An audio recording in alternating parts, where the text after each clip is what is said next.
Hello नमस्कार, आप सभी का स्वागत है फिर से एक और नई वीडियो में, जहां हम साइंस के फिजिक्स के चैप्टर 1 यांत्रिकी का 250 क्वेश्चंस को लेके आए हैं, यानी 250 क्वेश्चन लेके आए हैं। और ये क्वेश्चन वे क्वेश्चन हैं जो कि कहीं ना कहीं पूछे गए हैं और बहुत ही मोस्ट इम्पोर्टेंट है। यदि आप इस क्वेश्चंस को लगा लेते हैं तो कोई भी एग्ज़ाम हो, रेलवे ग्रुप डी हो, एनटीपीसी हो, या रेलवे का कोई एग्ज़ाम हो, या एसएससी का कोई एग्ज़ाम हो, या बिहार दरोगा हो, या बीएसएससी हो, या फिर आप बीपीएससी हो, कहीं भी यदि ऑब्जेक्टिव से साइंस पूछा जाता है फिजिक्स के यांत्रिकी चैप्टर से, तो 110% क्वेश्चन यहाँ से लड़ेगा तो लड़ेगा।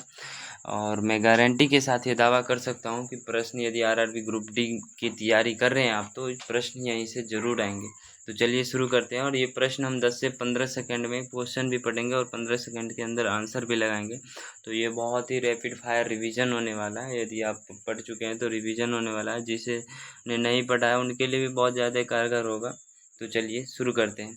पहला प्रश्न हमारा, कार्य का मात्रक क्या है? Option A joule, option B newton, option C watt, option C D dyne. तो हमारा सही आंसर हो जाए कार्य का मात्रक जूल है। ठीक है। उसके आगे है, वर्ष मात्रक है, प्रकाश वर्ष मात्रक है। ए दूरी का, बी समय का, सी प्रकाश की, डी धारा की। तो सही आंसर हो जाएगी ए दूरी की। उसके आगे प्रश्न है, बल की एसआई यूनिट क्या है? ए केल्विन, बी न्यूटन, सी पास्कल, डी वोल्ट। तो सही आंसर हो जाएगा न्यूटन। बल का एसआई यूनिट न्यूटन होता है। उसके बाद चाल की एसआई मात्रक क्या होती है? एक किलोमीटर प्रति आवर, मीटर प्रति आवर, मीटर प्रति सेकंड, किलोमीटर प्रति सेकंड। तो सही आंसर हो जाएगा मीटर प्रति सेकंड। ठीक है। अब हम बिना ऑप्शंस को पढ़े जो सही ऑप्शन होगा सीधा उसे टिक करते जाएंगे। ठीक है। आप देख लीजिएगा, वीडियो को थोड़ा फास्ट या स्लो करके आप देख सकते हैं। ये रिवीजन के तौर पे हम कर रहे हैं तो थोड़ा फास्ट होगा। उसके बाद है, पारसेक की इकाई क्या होगी? तो पारसेक की इकाई क्या होगी? पारसेक इकाई है दूरी की। ठीक है। उसके बाद प्रश्न है, निम्नलिखित में से कौन सी एक इकाई है जो ब्रह्मांड विस्तार की दर की व्याख्या करती है? निम्नलिखित में से माप की कौन सी एक इकाई है जो ब्रह्मांड के विस्तार की दर की व्याख्या करता है? तो ये हो जाएगा हबल नियतांक। ठीक है। पीछे की बात पर थोड़ा टिप्पणी करें तो हबल नियतांक एक मात्रा है जो ब्रह्मांड के विस्तार की गति को मापता है। यह बताता है कि एक दूरस्थ आकाशगंगा के लिए दूरी में वृद्धि की दर कितनी तेजी से हो रही है। इसका उपयोग खगोल विज्ञान में ब्रह्मांड के विकास की दर को समझाने के लिए किया जाता है। ठीक है। अब 7वां प्रश्न है, ल्यूमेन किसका मात्रक है? तो ल्यूमेन हो जाएगा ज्योति फ्लक्स का मात्रक होता है। ठीक है। उसके आगे प्रश्न है, भौतिक मात्रा ज्योति की इकाई है। ज्योति का इकाई हो जाएगा लक्स।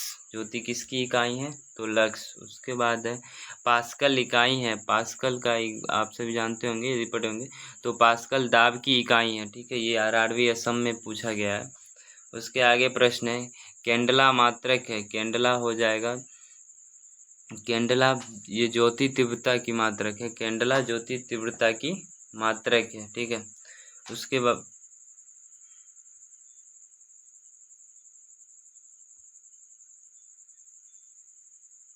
उसके बाद 11वां हमारा क्वेश्चन है, ऊर्जा की एसआई इकाई क्या है?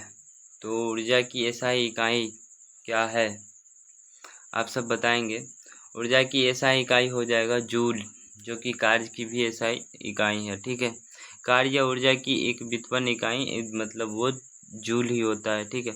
उसके बाद 12वां क्वेश्चन है, चुंबकीय क्षेत्र की माप की इकाई क्या है? तो चुंबकीय क्षेत्र का माप का इकाई क्या होगा? चुंबकीय क्षेत्र की माप की इकाई टेस्ला हो जाएगी। ठीक है। चुंबकीय क्षेत्र की माप की इकाई टेस्ला।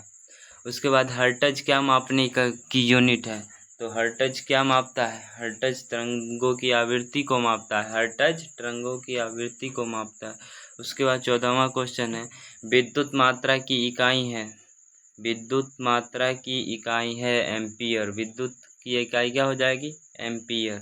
उसके बाद है, एसआई पत्ती में लेंस की शक्ति की क्या इकाई है? एसआई पत्ती में लेंस की शक्ति की इकाई डायोप्टर हो जाएगा। ठीक है। उसके बाद हमारा प्रश्न है, ध्वनि की तीव्रता को मापने के लिए किस इकाई का यह उपयोग करते हैं, या ध्वनि तीव्रता की इकाई क्या है। ठीक है, तो ध्वनि तीव्रता की इकाई हो जाएगा डेसिबल।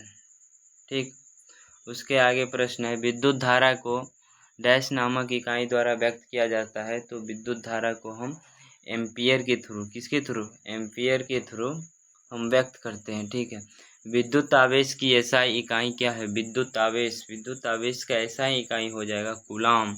तो विद्युत आवेश की एसआई इकाई क्या हो जाएगा, कूलाम। उसके आगे हमारा प्रश्न है निम्नलिखित में से तापमान की एसआई इकाई क्या है, निम्नलिखित में से तापमान की एसआई इकाई क्या है। तो तापमान की एसआई इकाई हो जाएगी केल्विन। निम्नलिखित में से तापमान का एसआई इकाई क्या है, तो केल्विन। ठीक है, उसके बाद है विद्युत ऊर्जा की व्यावसायिक इकाई है, विद्युत ऊर्जा की व्यावसायिक इकाई है, विद्युत ऊर्जा की व्यावसायिक इकाई क्या हो जाएगा, तो किलोवाट प्रति घंटा। ठीक है, किलोवाट घंटा। ठीक है,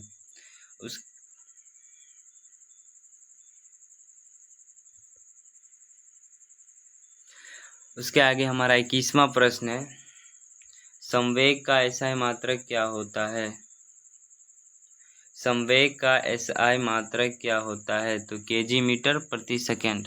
संवेग का एसआई मात्रक हो जाएगा केजी मीटर प्रति सेकेंड। उसके आगे है प्रकाश वर्ष के संबंध में निम्न कथनों पर विचार कीजिए। प्रकाश वर्ष अति दीर्घ दूरियां नापने की इकाई है। सही बात है, प्रकाश वर्ष अति दीर्घ दूरियां मापने की इकाई है। प्रकाश वर्ष अति दीर्घ कालांतर मापने की मात्रक है। नहीं, ये तो गलत हो जाएगा। उसके बाद है उसके बाद है तीसरा प्रकाश वर्ष प्रकाश की तीव्रता मापने की मात्रक है। उसके बाद कहता है कि दिया गया या दिए गए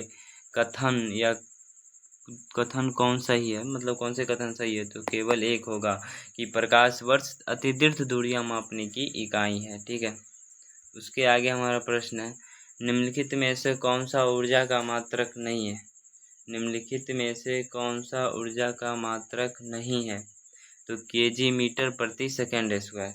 ये ऊर्जा का मात्रक नहीं होगा। जूल भी ऊर्जा की मात्रक है, वाट प्रति घंटा भी ऊर्जा का मात्रक है, और न्यूटन मीटर भी ऊर्जा की मात्रक है। ठीक है, उसके बाद है दीप्त तीव्रता, ल्यूमिनस इंटेंसिटी को मापने की एसआई इकाई क्या है, दीप्त तीव्रता को मापने की एसआई इकाई क्या है, तो दीप्त तीव्रता को मापने की एसआई इकाई क्या हो जाएगा, कैंडला। दीप्त तीव्रता को मापने की एसआई इकाई क्या हो जाएगी, कैंडला। उसके आगे प्रश्न है निम्नलिखित में से कौन सा मात्रक वही मात्रा मापता है जो एसआई इकाई पास्कल द्वारा मापा जाता है, यानी पास्कल द्वारा क्या मापा जाता है, आप बताइएगा। पास्कल द्वारा टॉर।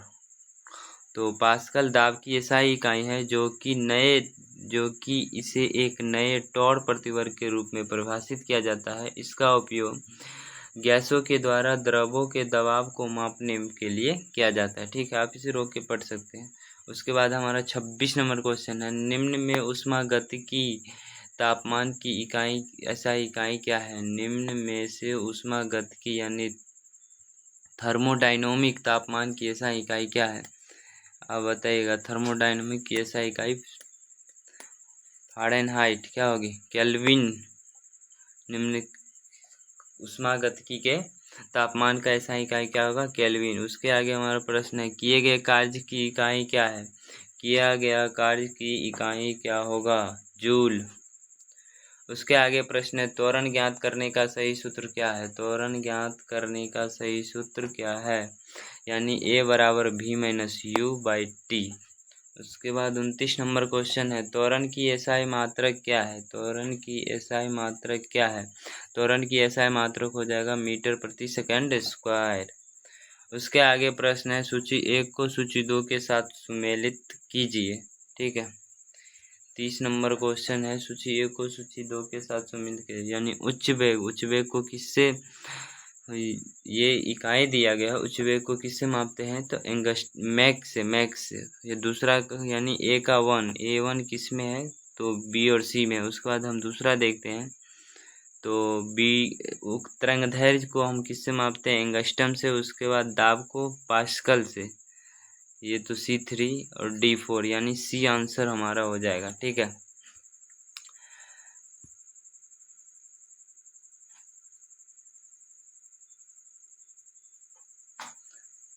अब 31 नंबर क्वेश्चन हमारे सामने है, देखेंगे। सूची 1 को सूची 2 के साथ सुमेलित कीजिए। ठीक है, भौतिक राशि है, उसकी इकाई दी हुई है।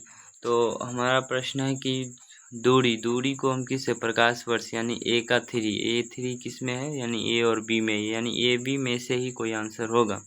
उसके बाद है पदार्थ की मात्रा को हम मोल कहते हैं, यानी B1, यानी हमारा ऑप्शन ए सही होगा। ठीक है, उसके बाद है सूची 1 को सूची 2 से सुमेलित कीजिए तथा सूचियों के नीचे दिए गए कूट से सही उत्तर का चयन कीजिए। त्वरण दिया हुआ, उसके नीचे समात्रक त्वरण यानी एक्सेलरेशन क्या हो जाएगा।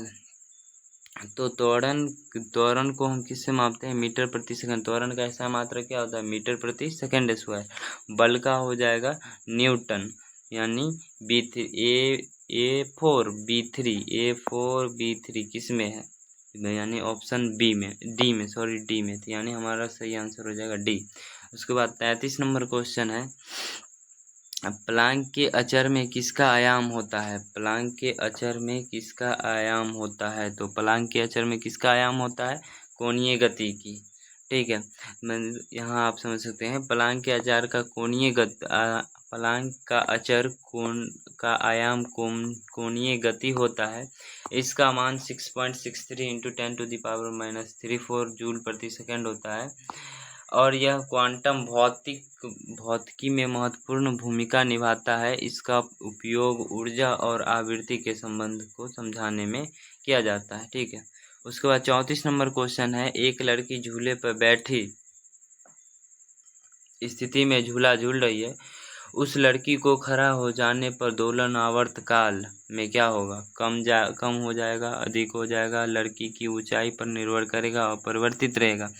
तो ये हो जाएगा, जब वो खड़ा हो जाएगी तो आवर्त काल जो होगा वो कम हो जाएगा। ठीक है, उसके बाद है, घूर्णन करते हुए एक गोल मेज पर अचानक एक लड़का आकर बैठ जाता है। मेज के कोणीय वेग पर क्या प्रभाव पड़ेगा, तो इसमें भी क्या हो जाएगा, कोणीय प्रभाव कम हो जाएगा। ठीक है, उसके बाद है, यदि किसी चलती हुई वस्तु के वेग को दोगुना कर दिया जाए तो उसके गति में क्या होगा, यानी उसकी गति या उसकी यदि किसी चलती हुई वस्तु के वेग को दोगुना कर दिया जाए तो उसका गतिज ऊर्जा क्या हो जाएगा, उसका गतिज ऊर्जा 4 गुना हो जाएगा। यदि किसी चलती हुई वस्तु के वेग को दोगुना कर दिया जाए तो उसकी गतिज ऊर्जा 4 गुना हो जाएगी। ठीक है, उसके बाद है, किसी पिंड के द्रव्यमान तथा भार में अंतर होता है। किसी पिंड के द्रव्यमान तथा भार में अंतर होता है तो द्रव्यमान स्थिर रहता है जबकि भार अपरिवर्तनीय रहता है। ठीक है, द्रव्यमान स्थिर रहता है और भार अपरिवर्तनीय रहता है। उसके बाद है क्वेश्चन, किसी भी स्थिर या गतिशील वस्तु की स्थिति और दिशा में तब तक कोई परिवर्तन नहीं होता जब तक कि कोई बाह्य बल सक्रिय न हो। यह है, तो यह क्या हो जाएगा, यह न्यूटन के प्रथम नियम था। यह न्यूटन के गति का विषयक प्रथम नियम है। ठीक है, किसी असंतुलित बल द्वारा किसी पिंड में उत्पन्न त्वरण, यानी किसी असंतुलित बल द्वारा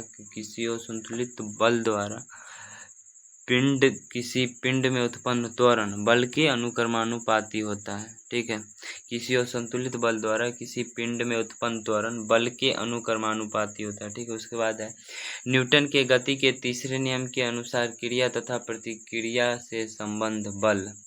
न्यूटन के गति के तीसरे नियम के अनुसार क्रिया तथा प्रतिक्रिया के संबंध में बल क्या हो जाएगा, हमेशा भिन्न भिन्न वस्तुओं पर ही लगे होने चाहिए। क्या होगा, हमेशा भिन्न भिन्न वस्तुओं पर ही लगे होने चाहिए। उसके बाद अब हमारा 41 नंबर क्वेश्चन शुरू होगा। ठीक है, 41 नंबर क्वेश्चन कहता है कि प्रत्येक क्रिया के बराबर व विपरीत दिशा में एक प्रतिक्रिया होती है। यह क्या है, तो यह हो जाएगा न्यूटन के गति का तीसरा नियम, यानी न्यूटन का गति विषयक तीसरा नियम। प्रत्येक क्रिया के बराबर व विपरीत दिशा में एक प्रतिक्रिया होती है, यह न्यूटन का तीसरा नियम हो जाएगा। ठीक है, उसके बाद हमारा प्रश्न है कि जल में तैरना न्यूटन के गति के किस नियम का कारण संभव है। तो ये भी हो जाएगा तीसरा नियम के कारण संभव है, क्योंकि हम उस पर बल लगाते हैं, वो अंदर से बल लगाती है पानी, यानी कि ये प्रतिक्रिया होती है। ठीक है, तो ये जल में तैरना भी न्यूटन के गति के तीसरे नियम के द्वारा ही संभव है। ठीक है, अब हमारा 43 नंबर क्वेश्चन है, कोई पिंड तब तक विराम अवस्था में ही बना रहेगा जब तक कि उस पर कोई बाह्य बल ही कार्य करता है। यह कथन किसका है? तो यह कथन किसके द्वारा दिया गया था? यह कथन न्यूटन के द्वारा दिया गया था कि कोई पिंड तब तक विरामावस्था में ही बना रहेगा जब तक उस पर की बाह्य बल कार्य ही करता है। यह कथन न्यूटन का है। ठीक है, बल की परिभाषा को किसके आधार पर व्याख्यात किया जा सकता है? बल की परिभाषा को न्यूटन के गति के पहले नियम के अनुसार व्याख्यात किया जा सकता है। ठीक है, उसके बाद है, किसी पिंड के उस गुणधर्म को क्या कहते हैं जिससे वह सीधी रेखा में विराम अवस्था या एक समान गति की स्थिति में किसी भी परिवर्तन का विरोध करती है? तो इसको हम क्या कह सकते हैं? किसी पिंड उस गुणधर्म को क्या कहते हैं? किसी पिंड उस गुणधर्म को क्या कहते हैं जिससे वह सीधी रेखा में विराम या एक समान गति की स्थिति में किसी भी परिवर्तन का विरोध करती है? उसे हम क्या कहेंगे? जड़त्व कहेंगे। ठीक है, उसके बाद है, किस नियम को जड़त्व का भी नियम कहते हैं? तो किस नियम को जड़त्व का नियम कहते हैं? न्यूटन के प्रथम नियम को ही हम जड़त्व का नियम भी कहते हैं और बल का नियम भी कहते हैं। ठीक है, उसके बाद है, गाड़ी खींचता हुआ घोड़ा किस बल के कारण आगे बढ़ता है? तो पृथ्वी द्वारा घोड़े के पैरों पर आरोपित बल से। ठीक है, पृथ्वी द्वारा घोड़े पे आरोपित बल के कारण ही वह घोड़ा गाड़ी को खींच पाता है। ठीक है, उसके बाद प्रश्न है, चलती हुई बस जब अचानक ब्रेक लगती है, उसमें बैठे हुए यात्री आगे की दिशा में गिरते हैं, इसको किसके द्वारा समझाया जा सकता है? तो इसके किसके द्वारा समझाया जा सकता है? तो न्यूटन के गति के पहला नियम के अनुसार कि जब तक कोई बाह्य बल न लगे तो वो विरामावस्था या गति ऊर्जा में रहेगा। यानी चलती हुई बस जब अचानक ब्रेक लगती है तो उसमें बैठे हुए यात्री को आगे की दिशा में गिरते हुए, इसको न्यूटन के गति के प्रथम नियम द्वारा समझाया जा सकता है। ठीक है, उसके बाद है, निम्नलिखित में से रॉकेट किस सिद्धांत पे कार्य करता है? निम्नलिखित में से रॉकेट किस सिद्धांत पे कार्य करता है? तो गति का संरक्षण यानी गति संरक्षण पे ये कार्य करता है। ठीक है, जब रॉकेट अपने इंजनों से ईंधन को बाहर फेंकता है तो वो प्रतिक्रिया में आगे बढ़ता है, और यह न्यूटन के तीसरे नियम का अनुप्रयोग है, जहाँ क्रिया और प्रतिक्रिया की समानता नियम लागू होती है। यानी कि रॉकेट न्यूटन के गति के तीसरे नियम के अनुसार भी कार्य करता है। ठीक है, उसके बाद है, अश्व यदि एकाएक चलना प्रारंभ कर दे, अश्वारोही की गिरने की आशंका होती है, यह किसके कारण? तो यह हो जाएगा विश्राम जड़त्व के कारण। यानी क्योंकि वो तो विरामावस्था में था और विरामावस्था से एकाएक गति में आया, यानी ये विश्राम जड़त्व के कारण ही उसके गिरने की आशंका बनी रहती है। ठीक है, अगला प्रश्न हमारे सामने है 51 नंबर, कहता है कि क्रिकेट खिलाड़ी का तेजी से आते हुए बॉल को आते ही मतलब हाथ को पीछे की ओर खींचकर पकड़ता है? क्यों? जब देखते होंगे कि आप कोई यदि मैच में बॉल पकड़ता है तो बॉल पकड़ते ही अपने हाथ को पीछे की ओर खींचता है। क्यों खींचता है? कि बॉल विश्राम स्थिति में आ सकती है। ठीक है, बॉल को विश्राम स्थिति में लाने के लिए। उसके आगे प्रश्न है, बल गुणनफल होता है। बल का फॉर्मूला क्या था? बल गुणनफल होता है बल त्वरण और द्रव्यमान का गुणनफल होता है। बल किसका गुणनफल होता है? त्वरण और गुणन का। क्योंकि एक फॉर्मूला आप पढ़े होंगे कि F = ma, यानी m का मतलब हो गया मास यानी भार द्रव्यमान, और a का मतलब हो गया एक्सेलरेशन, जिसे हम त्वरण कहते हैं। ठीक है, उसके आगे प्रश्न है 53 नंबर प्रश्न कहता है, जब कोई व्यक्ति चंद्रमा पर उतरता है तो उसके शरीर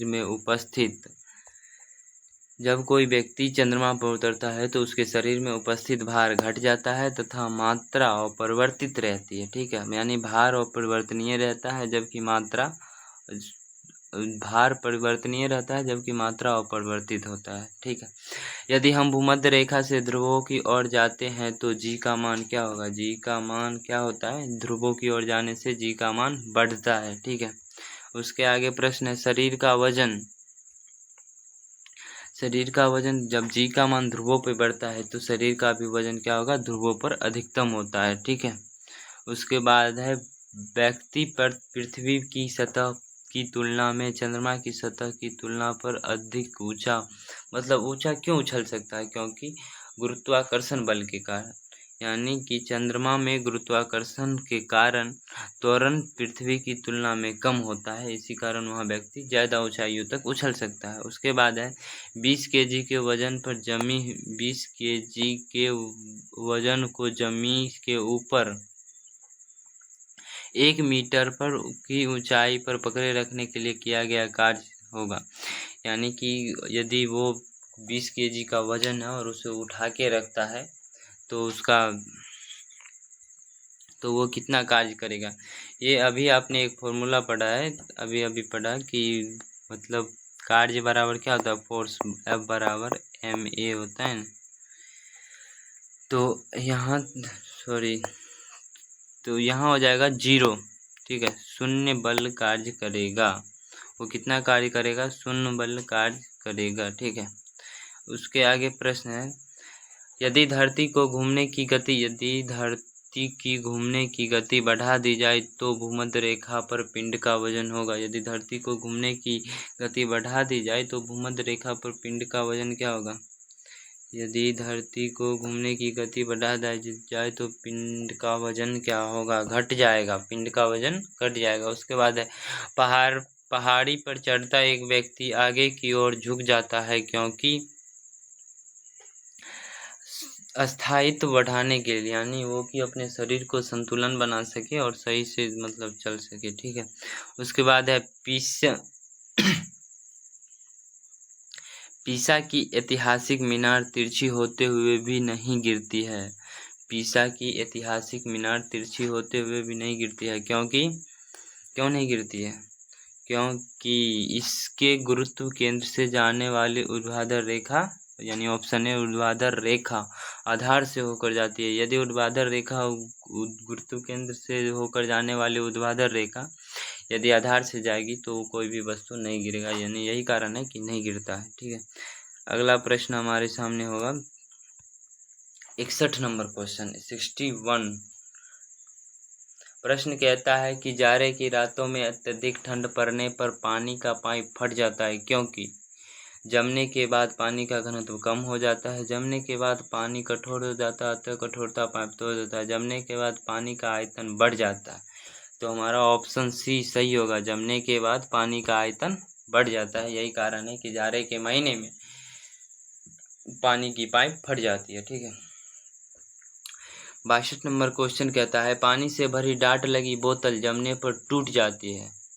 वही सेम क्वेश्चन है, थोड़ा सा घुमा दिया है, मतलब जमने पर जल का आयतन घट जाता है, जल का आयतन बढ़ जाता है, यही होगा सी नंबर ऑप्शन, जमने पर जल का आयतन बढ़ जाता है। 4 डिग्री सी से 3 डिग्री सी तक बर्फ पर जमने की प्रक्रिया के दौरान जल का घनत्व घटेगा और जल के आयतन में वृद्धि होगा। ठीक है, उसके बाद प्रश्न है, जल के आयतन में क्या परिवर्तन होगा यदि तापमान 9 डिग्री सी से गिरा दिया जाए, 9 डिग्री सी से गिराकर 3 डिग्री सी पर कर दिया जाए तो क्या होगा? आयतन पहले घटेगा फिर बाद में बढ़ेगा, आयतन घटेगा फिर बढ़ेगा। ठीक है, यहाँ पे पढ़ेंगे, जल का घनत्व 4 डिग्री सी ताप पर सबसे अधिक होता है, अतः जल का आयतन सबसे कम होता है क्योंकि घनत्व आयतन के व्युत्क्रमानुपाती, इसलिए 9 डिग्री से 4 डिग्री सी तक घनत्व बढ़ने के कारण आयतन बढ़ेगा, जबकि 4 से 3 डिग्री सी पर जमने की प्रक्रिया के दौरान जल का घनत्व घटेगा और जल का आयतन में वृद्धि होगा। ठीक है। अगला प्रश्न 64 नंबर 64 नंबर क्वेश्चन कहता है कि एक झील में तैरने वाली इस्पात नाव के लिए नाव द्वारा विस्थापित पानी का भार कितना है। तो नाव के उस भाग के भार के बराबर है जो झील के पानी की सतह के नीचे है। ठीक है। यानी कहता है कि एक झील में तैरने वाली इस्पात की नाव के लिए नाव द्वारा विस्थापित पानी का भार कितना है। यानी पानी का भार उतना होगा जितना कि नाव का सतह अंदर तक धंसा हुआ है, यानी नाव के उस भाग के भार के बराबर है जो झील के पानी की सतह के नीचे है। ठीक है। अगला प्रश्न है, किसी कालीन की सफाई के लिए यदि उसे छड़ी से पीटा जाए तो उसमें कौन सा नियम लागू होगा। किसी कालीन की सफाई के लिए यदि उसे छड़ से पीटा जाए तो कौन सा नियम लागू होगा। तो ये न्यूटन के गति का पहला नियम लागू होगा। ठीक है। उसके बाद है, सड़क पर चलने की अपेक्षा बर्फ पर चलना कठिन क्यों होता है। सड़क पर चलने की अपेक्षा बर्फ पर चलना कठिन क्यों होता है। क्योंकि बर्फ में सड़क की अपेक्षा घर्षण कम होती है। ठीक है। आप देखेंगे कि पिच वाले स्थान पे क्या होता है, यदि जहाँ पिच बनी रहती है तो उसके बीच बीच में गिट्टी को बैठा दिया जाता है ताकि घर्षण बल हो सके। ठीक है।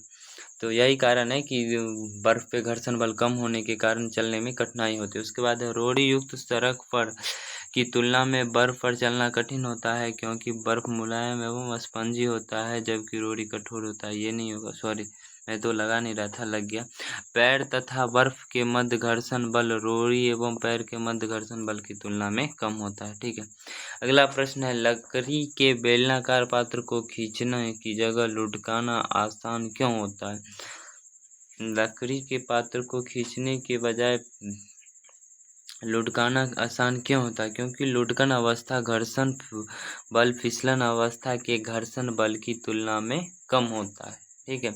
यानी कि लुढ़कन अवस्था जो है वो फिसलने की अवस्था से घर्षण बल की तुलना में कम होता है, यानी घर्षण बल कम लगेगा तो हमें काम भी कम करना पड़ेगा और इसी कारण वो लुढ़काना आसान होता है। ठीक है। उसके बाद है, एक नदी में चलता हुआ जहाज समुद्र में जाता है तब जहाज का स्तर क्या होगा। थोड़ा ऊपर आएगा। तब क्या होगा, यानी क्योंकि वो जो होता है लवणीय होता है और लवणीय जल में मतलब थोड़ा ऊपर आएगा। ठीक है। उसके बाद है, लोहे की कील पारे में क्यों तैरती है। लोहे की कील पारे में क्यों तैरती है। लोहे की कील पारे में क्यों तैरती है। लोहे की कील पारे में क्यों तैरती है। क्योंकि पानी का घनत्व लोहे का घनत्व पानी से अधिक, क्योंकि लोहे का घनत्व पानी से अधिक है और पारे से कम है। ठीक है। उसके बाद हम 71 नंबर क्वेश्चन देखेंगे। कहता है कि जब एक ठोस पिंड को पानी में डुबाया जाता है तो उसके भार में ह्रास होता है। यह ह्रास कितना होता है। जब एक ठोस पिंड को पानी में डुबाया जाता है तो उसके भार में ह्रास होता है, यानी कमी होता है। और वो कमी कितना होता है, तो विस्थापित पानी के भार के बराबर। कितना होगा, विस्थापित पानी के भार के बराबर। ठीक है। अगला प्रश्न है, बर्फ पानी में तैरती है परंतु एल्कोहल में डूब जाती है। क्योंकि बर्फ पानी में तैरती है और एल्कोहल में डूब जाती है क्योंकि बर्फ पानी से हल्की होती है और एल्कोहल से भारी होता है। बर्फ जो है वो पानी से हल्की होती है और एल्कोहल से भारी होता है। ठीक है। स्टील की गोली पारे में तैरती है। स्टील की गोली पारे में तैरती है क्योंकि क्या होगा, क्योंकि पारे का घनत्व स्टील की अपेक्षा अधिक होती है। क्योंकि पारे का घनत्व स्टील की अपेक्षा अधिक होती है, इसीलिए स्टील की गोली पारे में तैरती है। ठीक है। अगला प्रश्न है, एक लोहे की गेंद पारद या मरकरी से भरी बाल्टी में गिराई जाती है। एक लोहे की गेंद पारद या मरकरी से भरी बाल्टी में गिराए जाते हैं तो यह क्या होगा, तो यह पारे की सतह पर तैरेगी क्योंकि पारे का घनत्व क्या होता है, अधिक होता है। ठीक है। उसके बाद है, यदि तापमान जल का घनत्व अधिक हो, किस तापमान पर जल का घनत्व अधिक होता है। किस तापमान पर जल का घनत्व अधिक होता है, तो 4 डिग्री सी पे। किस तापमान पर जल का घनत्व अधिक होता है? 4 डिग्री सी पे। उसके बाद है वस्तु की मात्रा बदलने पर और परिवर्तित रहेगा। वस्तु की मात्रा बदलने पर परिवर्तित रहेगा तो घनत्व परिवर्तित रहेगा। ठीक है, आप कितना भी मात्रा ले लें घनत्व समान ही होगा। ठीक है, तैराक को नदी के मुकाबले जो समुद्र में तैरना आसान होता है क्योंकि समुद्र की पानी क्या होता है? क्योंकि समुद्र की पानी का घनत्व साधारण पानी से ज़्यादा होता है। क्योंकि समुद्र के पानी का घनत्व साधारण पानी से अधिक होता है। उसके बाद है बादल किस कारण से वायुमंडल में तैरते हैं? बादल किस कारण से वायुमंडल में तैरते हैं? यानी निम्न घनत्व के कारण। मतलब वो बादल का जो घनत्व होता है वायुमंडल से बहुत कम होता है, यानी बहुत कम होता है, इसी कारण वो तैरते हैं। ठीक है, उसके बाद है समुद्र में पलवन करने आइसबर्ग का कितना भाग सतह के ऊपर रहता है? तो पलवन करने आइसबर्ग का कितना भाग समुद्र के सतह से ऊपर रहता है? तो 1/10 भाग समुद्र से ऊपर रहता है। बांध के नीचे की दीवार मोटी बनाई जाती है क्योंकि गहराई बढ़ने के साथ द्रव का दाब बढ़ता है। गहराई बढ़ने के साथ द्रव का दाब बढ़ता है, इसी कारण। ठीक है, उसके बाद हमारे सामने है 81 नंबर क्वेश्चन। 81 नंबर क्वेश्चन क्या है कि बर्फ पर स्केटिंग करना प्रदर्शित करता है कि दाब बढ़ने पर बर्फ का गलनांक क्या होगा? दाब बढ़ने पर बर्फ का गलनांक घट जाता है। दाब बढ़ने पे बर्फ का गलनांक घट जाता है। ठीक है, उसके बाद है चौराहे पर पानी के फुहारे में गेंद नाचती रहती है क्योंकि चौराहे पर पानी के फुहारे में गेंद नाचती रहती है क्योंकि पानी का वेग अधिक होने से दाब घट जाता है।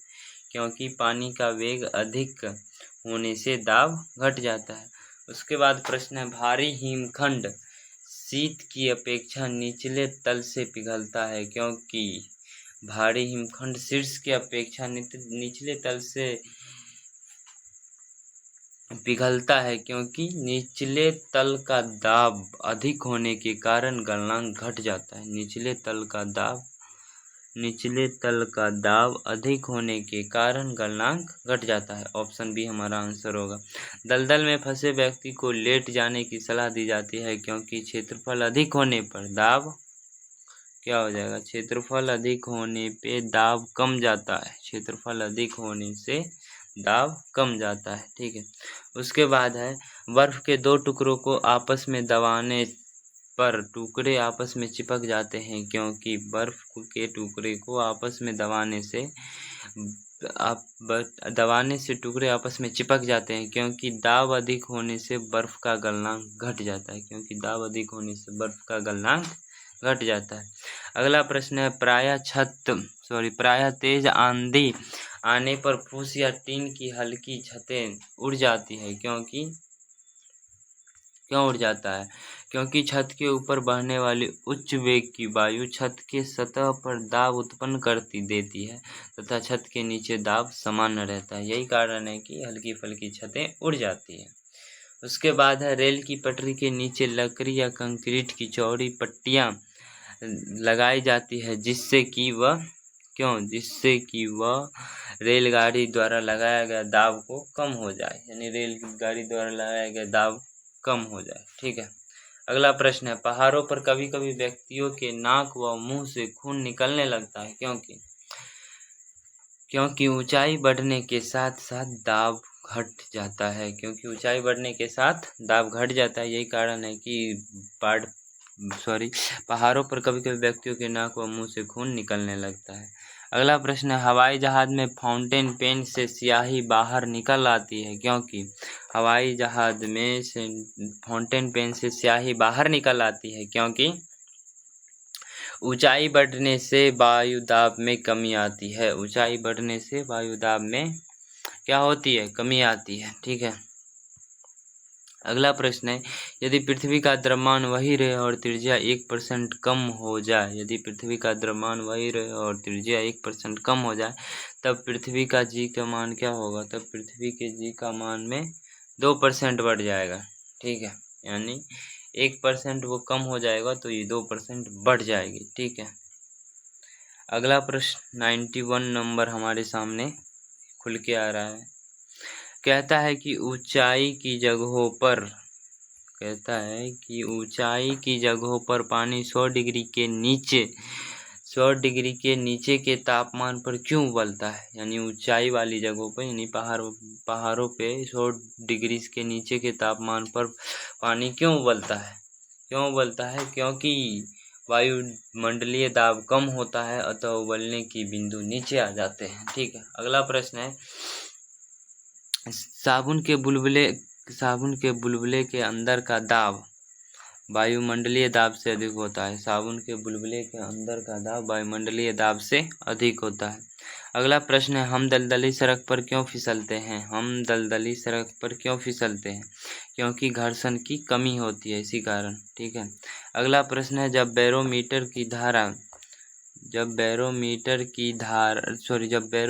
का पारा अचानक गिर जाए तो यह किस बात को घोतक है।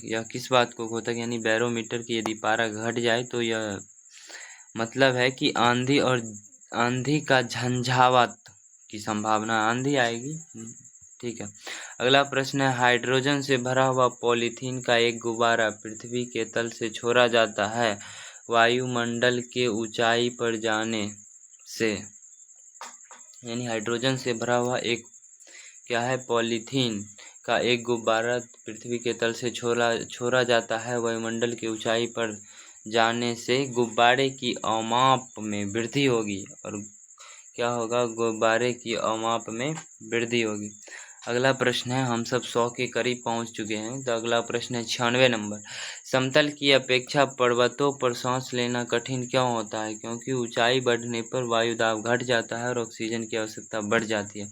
आप देख पा रहे होंगे एक प्रश्न को कितनी बार घुमा के पूछा जा रहा है। तो यदि आप यहाँ से प्रश्न करते हैं तो 110% है कि सेम आपको देखने को मिलेगा एग्जाम में भी। अगला प्रश्न है, जब 14 वायु दाब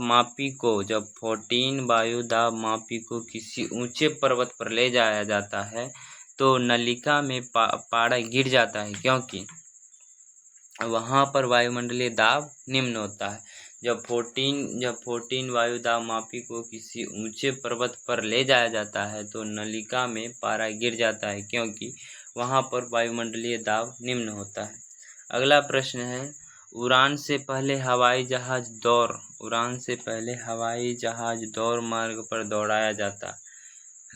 आप देखे होंगे कि मतलब हवाई जहाज को उड़ाने से पहले रनवे, जिसे कहते हैं, रनवे पे पहले खूब दौड़ाया जाता है, उसके बाद फिर वो हवा में उड़ते हैं। क्योंकि कार्यकारी वायु दाब बढ़ाने के लिए। क्यों रनवे पे उड़ाया जाता है? तो कार्यकारी दाब बढ़ाने के लिए। अगला प्रश्न है, हाइड्रोजन से भरा हुआ रबर का गुब्बारा वायु में ऊपर जाकर फट जाता है, क्योंकि वायु दाब बढ़ जाता है। क्या होगा? क्योंकि वायु दाब घट जाता है। क्या होगा? वायु दाब घट जाता है, इसी कारण। अब हमारा 100 नंबर क्वेश्चन है। यदि अभी तक आप टिके हुए हैं, यदि आपको ये वीडियो अच्छा लग रहा है, सेशन अच्छा लग रहा है कि हमने ऐसे प्रश्न को लेके आया, आपको हेल्प लग रहा है कि हमने बहुत मदद किया, तो आप एक लाइक करके और चैनल को सब्सक्राइब करके एक प्यारा सा कमेंट जरूर कीजिएगा। ठीक है, कि अगला वीडियो किस चैप्टर के ऊपर बनाया जाए। तो 100 नंबर क्वेश्चन है, प्रेशर कुकर में खाना कम समय में क्यों पकता है। प्रेशर कुकर में खाना कम समय में क्यों पकता है?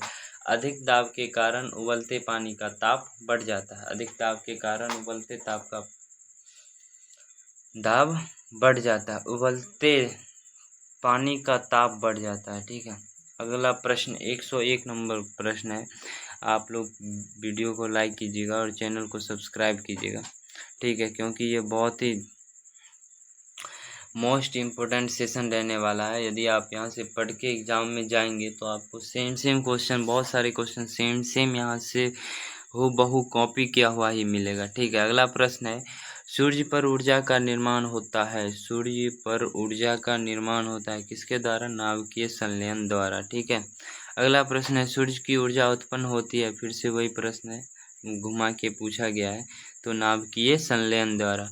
अगला प्रश्न है, डायनमो परिवर्तित करता है। डायनमो क्या करता है? डायनमो यांत्रिकी ऊर्जा को विद्युत ऊर्जा में परिवर्तित करता है। ठीक है। अगला प्रश्न है, प्रकाश वोल्टेज सेल का के प्रयोग से सौर ऊर्जा का रूपांतरण करने से निम्न में से किसका उत्पादन होता है? प्रकाश वोल्टेज सेल के प्रयोग करने से सौर ऊर्जा का रूपांतरण करने से निम्न में से किसका उत्पादन होता है? तो क्या हो जाएगा? विद्युत ऊर्जा का उत्पादन होता है। ठीक है, अगला प्रश्न है, जब हम रबर के गद्दे वाले सीट पर बैठते हैं या गद्दे पर लेटते हैं तो उसका आकार परिवर्तित हो जाता है। इस पदार्थ में पाया जाता है, क्या पाया जाता है? यदि आप गद्दे पे बैठते होंगे तो गद्दे धंस जाती है। क्यों? क्योंकि इस पदार्थ में स्थितिज ऊर्जा पाया जाता है। ठीक है, अगला प्रश्न है, निम्नलिखित में से किसमें गतिज ऊर्जा नहीं है? निम्नलिखित में से किसमें गतिज ऊर्जा नहीं है? तो खींचा हुआ धनुष में। क्या है? खींचा हुआ धनुष में गतिज ऊर्जा नहीं है। अगला प्रश्न है आपके सामने, जब एक वस्तु की गति दोगुनी हो जाती है तो उसकी गतिज ऊर्जा क्या होगी? जब एक वस्तु की गति दोगुनी हो जाती है तो उसकी गतिज ऊर्जा क्या होगी? 4 गुनी हो जाएगी। अगला प्रश्न है, सीढ़ी पे चढ़ने में अधिक ऊर्जा खर्च होती है क्योंकि व्यक्ति के विरुद्ध कार्य करता है। क्योंकि गुरुत्व जो है वो गुरुत्व के विरुद्ध कार्य करता है। क्योंकि गुरुत्व बल जो है वो नीचे की ओर खींचता है और हम ऊपर चढ़ना चाहते हैं। यही कारण है कि हमें अधिक बल का और अधिक परेशानियों का सामना करना पड़ता है। ठीक है, अगला प्रश्न है, निम्नलिखित में से कौन सा नियम इस कथन को वैध ठहराता है कि द्रव्य का न तो सृजन होता है और न ही सृजन किया जा सकता है और न ही विनाश किया जा सकता है? ये हो जाएगा ऊर्जा संरक्षण का नियम। ऊर्जा संरक्षण का नियम क्या है कि निम्न में न तो द्रव्य के सृजन किया जा सकता है और न ही विनाश किया जा सकता है। ये क्लास 9th में आपको पढ़ने को मिलेगा चैप्टर 3 में। ठीक है, यदि आप हमसे ही पढ़े होंगे तो आपको देखे होंगे कि ये पहले पेज में ही मिला था क्लास 9th के चैप्टर 3 में। अगला प्रश्न है, स्वचालित वाहनों में द्रवचालित ब्रेकों का इस्तेमाल किया जाता है। वस्तुतः इस नियम का सीधा अनुप्रयोग है। किस नियम का सीधा अनुप्रयोग है? स्वचालित वाहनों में द्रवचालित ब्रेकों का इस्तेमाल किया जाता है। वस्तुतः किस नियम का सीधा अनुप्रयोग है? तो ये हो जाएगा पास्कल के नियम का। ठीक है, अगला प्रश्न 111 नंबर प्रश्न आपके सामने है, देखिएगा। रेल की पटरियां अपने ब्रेक के किस कारण से बैंक की गई होती है? रेल की पटरियां अपने वक्रों पर किस कारण से बैंक की गई होती है? तो इसका आंसर हो जाएगा ऑप्शन सी, रेल के भार के क्षैतिज घटक से आवश्यक अभिकेंद्रीयकरण बल प्राप्त किया जा सकता है। अगला प्रश्न है, साइकिल चलाने वाले मोड़ लेते समय क्यों झुकता है? साइकिल चलाने वाले मोड़ लेते वक्त क्यों झुकता है? वह झुकता है ताकि गुरुत्व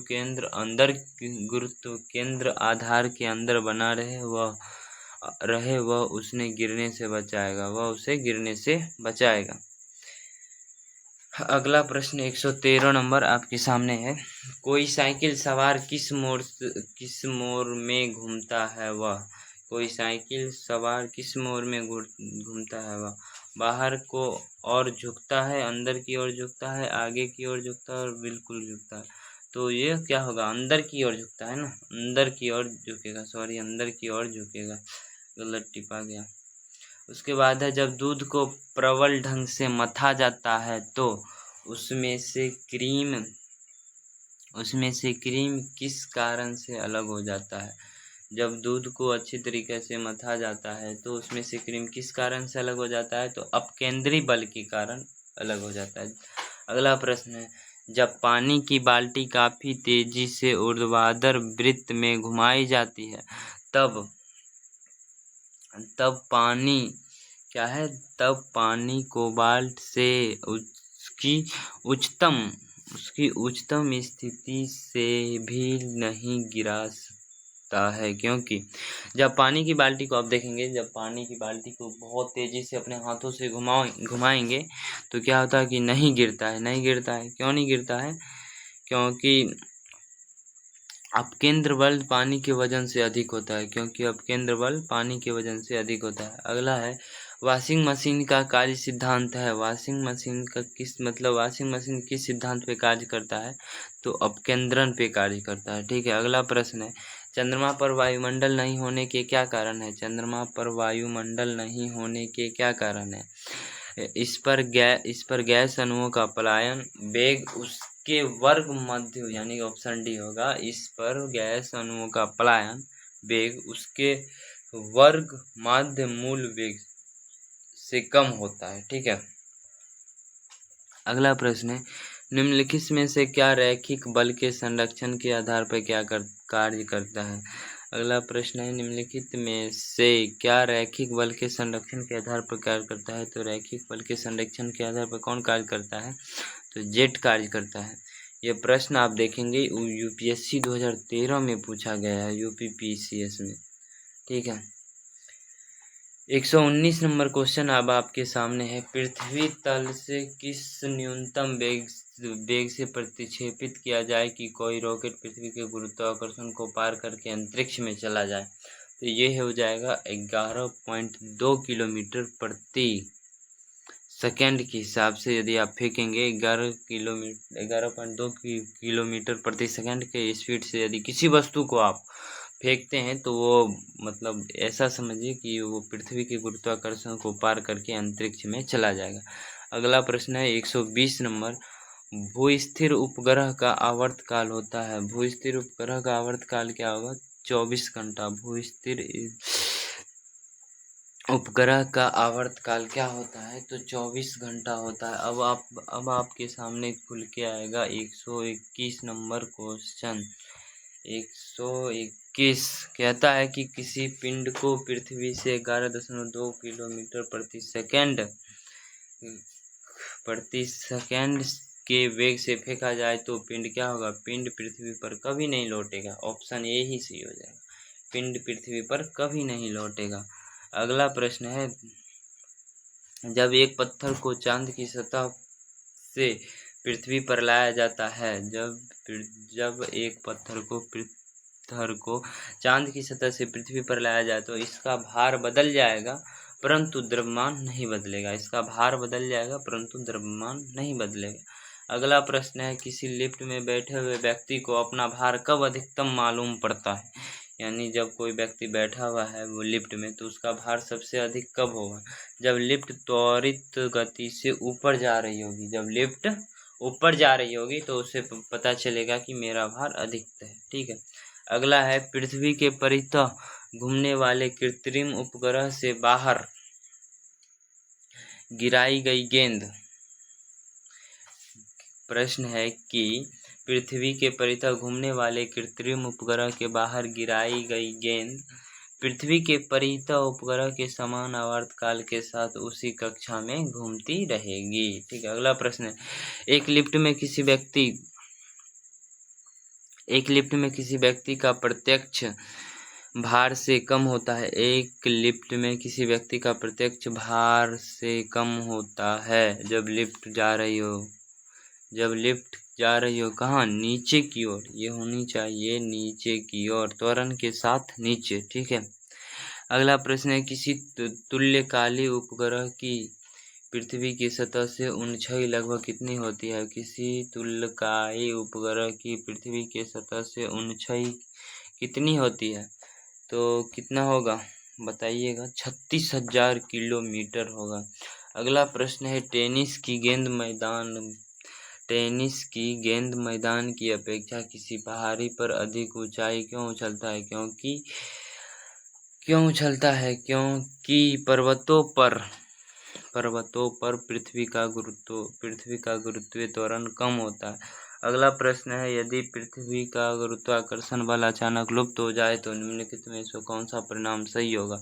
यदि पृथ्वी का गुरुत्वाकर्षण बल एकदम से लुप्त हो जाए तो क्या होगा कि वस्तु का भार शून्य हो जाएगा परंतु द्रव्यमान वही रहेगा, यानी ऑप्शन ए सही होगा। अगला प्रश्न है, पृथ्वी के गुरुत्वाकर्षण का कितना भाग चंद्रमा के गुरुत्वाकर्षण के सबसे नज़दीक है? तो पृथ्वी के गुरुत्वाकर्षण का कितना भाग चंद्रमा के गुरुत्वाकर्षण के सबसे नज़दीक है? तो ये हो जाएगा 1/6।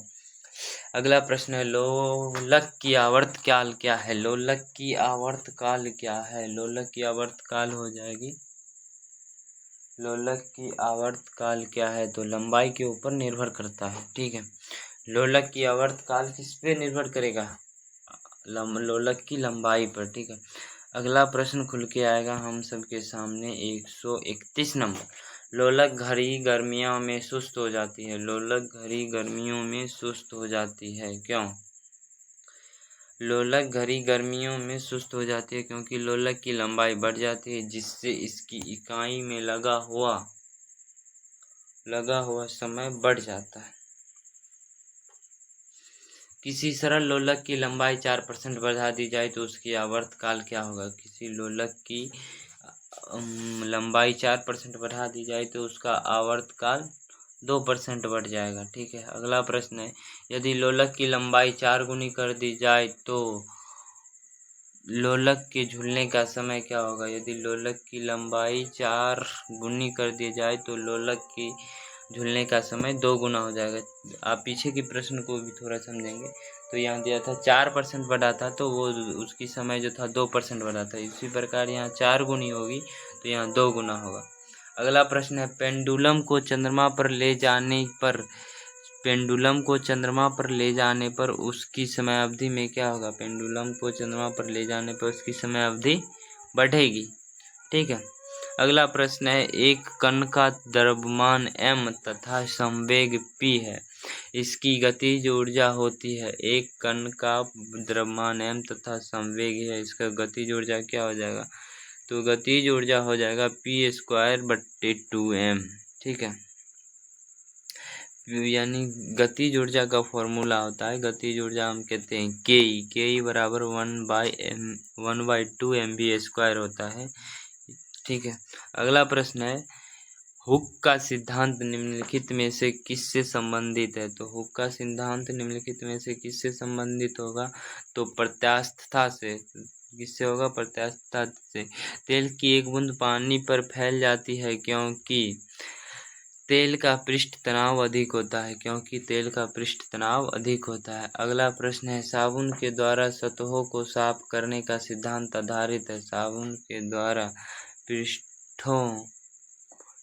के द्वारा सतहों को साफ करने का सिद्धांत आधारित है। ऑप्शन डी हो जाएगा, पृष्ठ तनाव पर, ठीक है। वर्षा की बिंदु का आकार गोलाकार किस कारण से हो जाता है? ऑप्शन बी, पृष्ठ तनाव के कारण। अगला प्रश्न है, एक द्रव बूंद की प्रकृति गोल आकार लेने की होती है, जिसका कारण है पृष्ठ तनाव। ये पीछे के प्रश्न से ही सेम है, ठीक है। हमने बताया था कि एक प्रश्न कई बार रिपीट होंगे, बस उनके पूछने का तरीका अलग होगा। अब हमारे सामने 141 नंबर प्रश्न खुल के आएगा। ये प्रश्न है, कहता है कि स्थिर पानी में मिट्टी का तेल डालने पर मच्छर कम हो जाते हैं, क्योंकि यानी कि यदि आपके घर में भी नालियाँ हैं और मच्छर लग रहे हैं तो उसमें यदि मिट्टी के तेल डालेंगे तो कम हो जाए, क्योंकि उसके प्रजनन में, क्योंकि उसके लार्वा के सांस में बाधा डालता है, प्रजनन में नहीं, ये हो जाएगा लार्वा के सांस में बाधा डालता है, ठीक है। अगला प्रश्न है, पानी से निकालने पर शेविंग ब्रश के बाल आपस में चिपक जाते हैं, इसके कारण है। पानी से निकालने पर शेविंग ब्रश के बाल आपस में चिपक जाते हैं, इसके क्या कारण हो सकते हैं? ये भी हो जाएगा पृष्ठ तनाव, ठीक है। अगला प्रश्न है, स्थिर गति से जा रही खुली कार में बैठा एक बालक गेंद को हवा में सीधा ऊपर फेंकता है और गेंद गिरती है। गेंद कहाँ गिरेगी? गेंद गिरेगी कहाँ? यदि आप गेंद को खुली गाड़ी से फेंकेंगे तो गेंद कहाँ गिरेगी? तो उसके हाथ में गिरेगा, ठीक है। अगला प्रश्न है, एक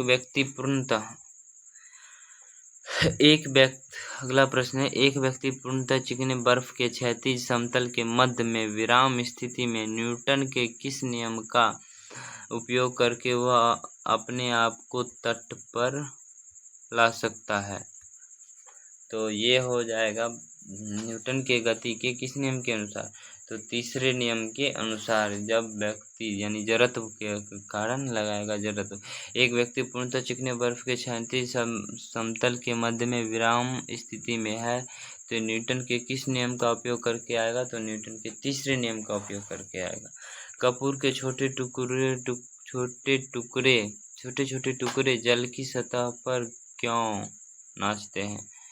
कपूर के छोटे छोटे टुकड़े जल की सतह पर क्यों नाचते हैं? तो ये पृष्ठ तनाव के कारण। ठीक है, अगला प्रश्न है, जब शुद्ध जल में डिटर्जेंट डाला जाता है तो पृष्ठ तनाव क्या होता है? जब शुद्ध जल में डिटर्जेंट डाला जाएगा तो पृष्ठ तनाव घट जाएगा। ठीक है, अगला प्रश्न है, साबुन को जल में घोलने पे क्या होता है? साबुन को जल में घोलने पे पृष्ठ तनाव ये भी घट जाएगा। ठीक है, डिटर्जेंट हो या साबुन दोनों तो सेम ही है, घट जाएगा।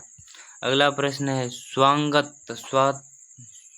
संवातक कमरे की छत के निकट लगाए। संवातक कमरे की छत के लगाए जाते हैं क्योंकि सांस में छोड़ी हुई गर्म हवा ऊपर उठती है और बाहर चली जाती है। यानी कि आप ये वेंटिलेटर घर में लगाते होंगे तो ऊपर की ओर लगाते हैं क्योंकि हमारे हवा जो होती है गर्म होती है और गर्म हवा ऊपर की ओर भागती है तो वो आसानी से निकल सकता है। ठीक है, अगला प्रश्न है, कथन ये अपमार्जक मैल कपड़ों में सफलतापूर्वक तेल व गर्द निकाल देते हैं। कथन यह है, कारण लिखा गया है आर में, अपमार्जक जल का पृष्ठ तनाव बढ़ा देते हैं। ए सही है परंतु आर गलत हो जाएगा। यहाँ पे ए सही है परंतु आर गलत है क्योंकि अपमार्जक जल के पृष्ठ तनाव को कम कर देता है। अगला प्रश्न है 150 नंबर। अभी तक यदि आप सेशन में हैं, यदि आपको अच्छा लग रहा है तो चैनल को सब्सक्राइब जरूर कीजिएगा भैया। बहुत मेहनत लगती है इस तरह के वीडियो को बनाने में। मैंने 250 क्वेश्चंस को क्रिएट किया है, बहुत मेहनत लगती है। चैनल को सब्सक्राइब करके वीडियो को लाइक जरूर कीजिए। अगला प्रश्न है, अंतरिक्ष यात्री अंतरिक्ष में सीधे खड़े नहीं रह सकते हैं क्योंकि गुरुत्व नहीं होता है, क्योंकि वहाँ पे गुरुत्व नहीं होता है। ठीक है, अगला प्रश्न आपके सामने खुल के आएगा 151 नंबर। प्रश्न है, कहता है कि यदि केश नली का व्यास दोगुना कर दिया जाए, यदि केश नली का व्यास दोगुना कर दिया जाए तो उसमें चढ़ने वाली जल की सतह की ऊंचाई क्या होगी? आधी रह जाएगी। अगला प्रश्न है, श्यानता की इकाई है, श्यानता क्या है? श्यानता की इकाई है तो ये हो जाएगी पॉइज।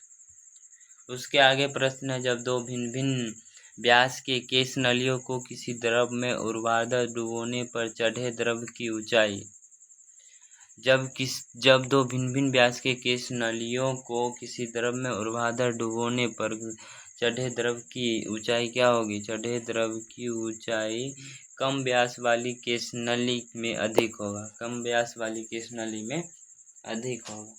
अगला प्रश्न है, लैंप की बत्ती में तेल किस कारण से ऊपर जाता है? लैंप की बत्ती में तेल किस कारण से ऊपर जाता है? तो कोशिकीय घटना के कारण।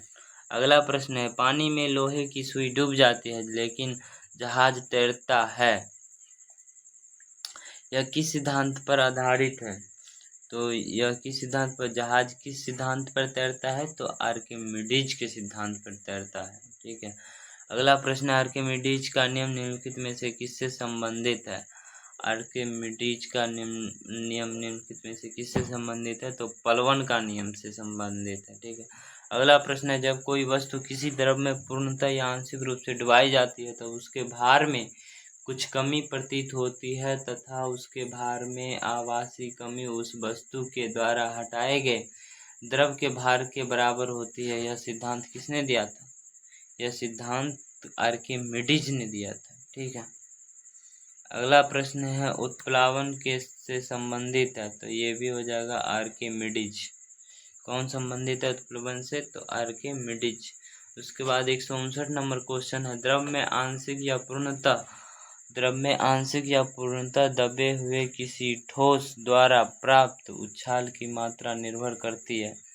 उछाल की मात्रा किस पर निर्भर करेगी? आप बताइएगा।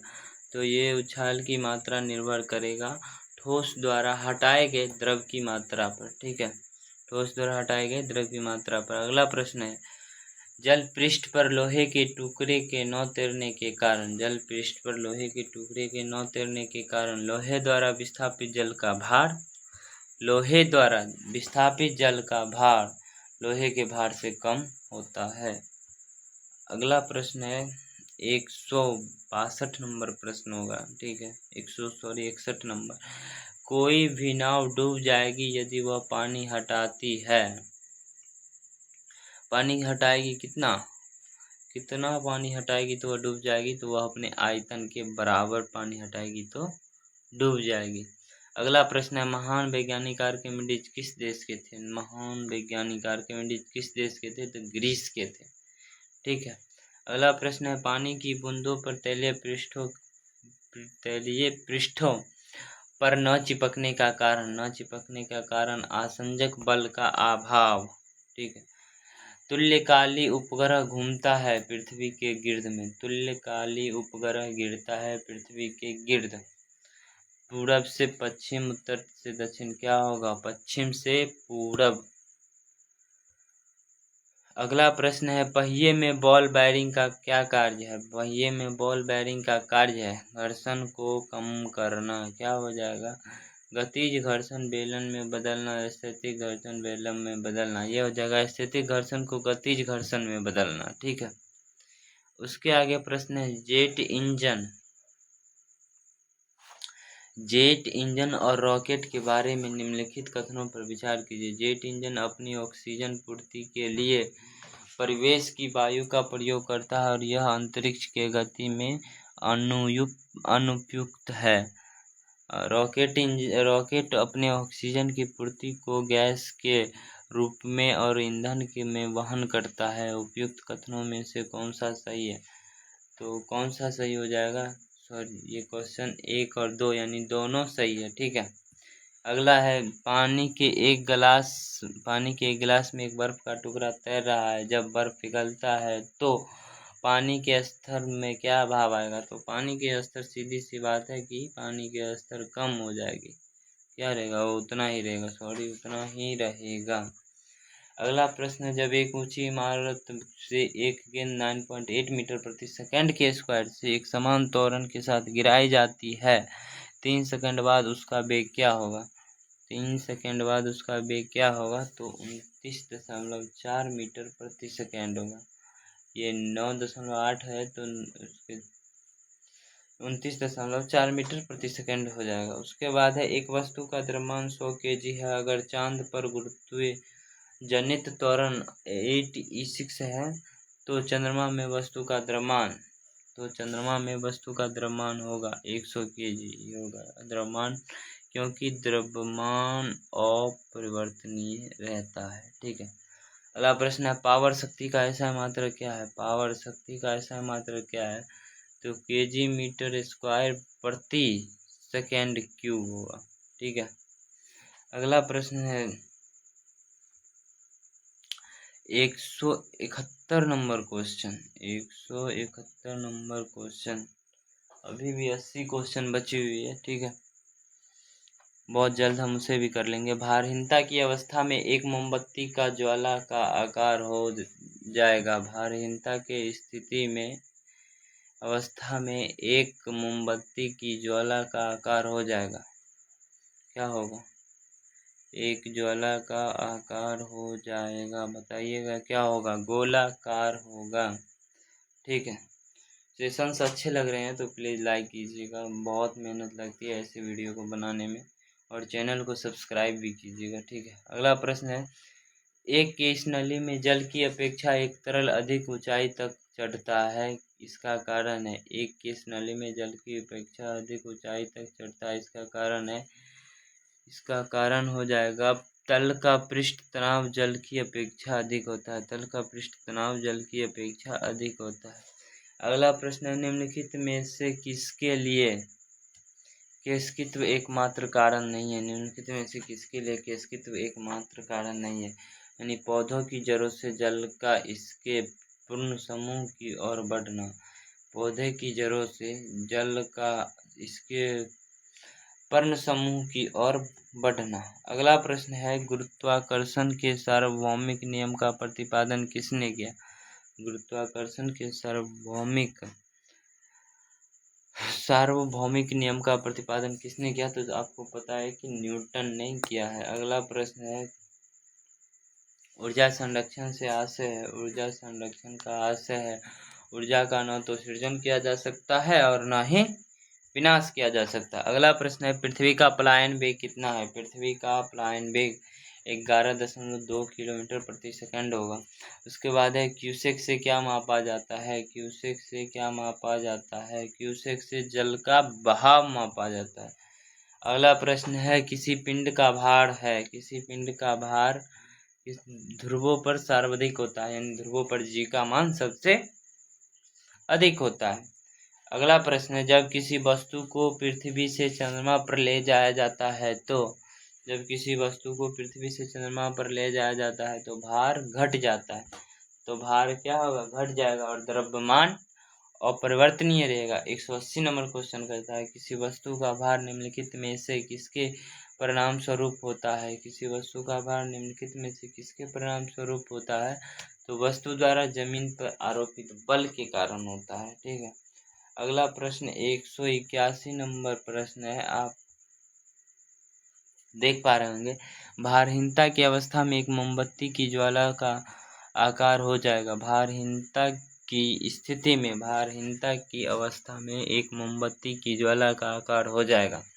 क्या हो जाएगा? तो ये फिर 171 नंबर ही खुल गया गोलाकार। सॉरी, हम फिर से इसे 181 नंबर प्रश्न को खोलते हैं। 181 कहाँ गया? हाँ, ये 181 नंबर प्रश्न है, एक भूस्थिर उपग्रह अपनी कक्षा में निरंतर गति करता है। यह अपकेंद्र बल के प्रभाव से होता है, जो प्राप्त होता है पृथ्वी द्वारा उपग्रह पर लगाने वाले गुरुत्वाकर्षण से। ठीक है। अगला प्रश्न है, स्वचालित कलाई घड़ियां में ऊर्जा मिलती है। स्वचालित कलाई घड़ी में ऊर्जा कैसे मिलती है? हमारे हाथ के विभिन्न संचालन से। कैसे मिलती है? हमारे हाथ के विभिन्न संचालन से। जब कुएं से पानी की बाल्टी को ऊपर की ओर खींचता है तो हमें महसूस होता है कि बाल्टी पानी की सतह से ऊपर भाग भारी हो गया है। बाल्टी पानी की सतह से ऊपर की भारी हो गई है। अगला प्रश्न है, भारहीनता होती है गुरुत्वाकर्षण की शून्य स्थिति।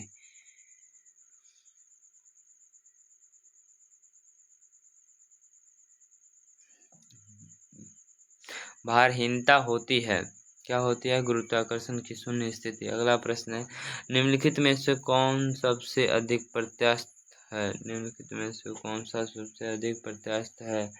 तो हो जाएगा स्टील। उसके बाद है, यदि किसी गतिमान पिंड का रेखीय संवेग बल के अनुप्रयोग द्वारा दोगुना हो जाए तो उसकी गतिज ऊर्जा होगी। यदि किसी गतिमान पिंड का रेखीय संवेग किसी बल के अनुप्रयोग के द्वारा दोगुना हो जाए तो उसकी गतिज ऊर्जा क्या होगी? उसकी गतिज ऊर्जा 4 गुनी हो जाएगी। ठीक है, उसकी गतिज ऊर्जा 4 गुनी बढ़ जाएगी। 187 नंबर क्वेश्चन, घड़ी के स्प्रिंग में भंडारित ऊर्जा। घड़ी के स्प्रिंग में कौन सी ऊर्जा भंडारित रहती है? तो स्थितिज ऊर्जा। अगला प्रश्न है, कक्षा के अंतरिक्ष यान में भारहीनता की अनुभूति का कारण है। ये SSC 2008 में प्रश्न पूछा गया है। कक्षा के अंतरिक्ष यान में भारहीनता की अनुभूति का कारण है। अनुभूति का कारण क्या होगा? कक्षा में त्वरण बाहरी गुरुत्वाकर्षण के कारण त्वरण के बाहर होता है। अगला प्रश्न है, डोरी से बंधे हुए एक पत्थर को तेजी से वृत्त में घुमाया जाता है और घुमाते समय अचानक डोरी टूट जाती है तो क्या होगा? अचानक डोरी टूट जाती है तो क्या होगा?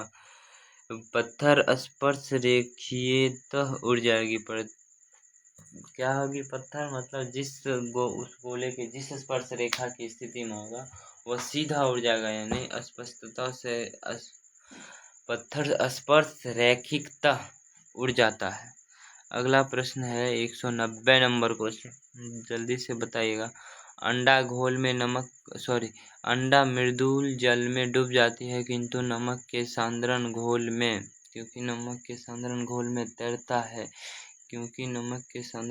तैरता है। क्यों तैरता है, आप बताइएगा क्यों तैरता है। 190 नंबर क्वेश्चन, क्योंकि उस नमक के घोल का घनत्व अंडे के घनत्व से अधिक होता है। ठीक है। अगला प्रश्न 191 नंबर, ये रही आपकी 191 नंबर क्वेश्चन।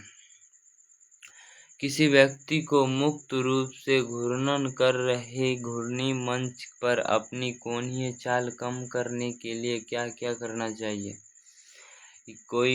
किसी व्यक्ति को मुक्त रूप से घूर्णन कर रहे घूर्णी मंच पर अपनी कोणीय चाल कम करने के लिए क्या करना चाहिए, बताइए क्या करना चाहिए। तो अपने हाथों को बाहर की तरफ फैला दें, यानी अपने हाथों को वो फैलाएगा तो क्षेत्रफल ज़्यादा हो जाएगा, तो थोड़ा धीरे हो जाएगी। ठीक है। साबुन कपड़ों की बेहतर सफाई में क्यों सहायक होता है। यह घोल के पृष्ठीय तनन को कम करता है। क्या करता है, ये घोल के पृष्ठीय तनन को कम करता है। अगला प्रश्न आपके सामने है, तब तक हम थोड़ा पानी पी रहे हैं। अगला प्रश्न पढ़िएगा।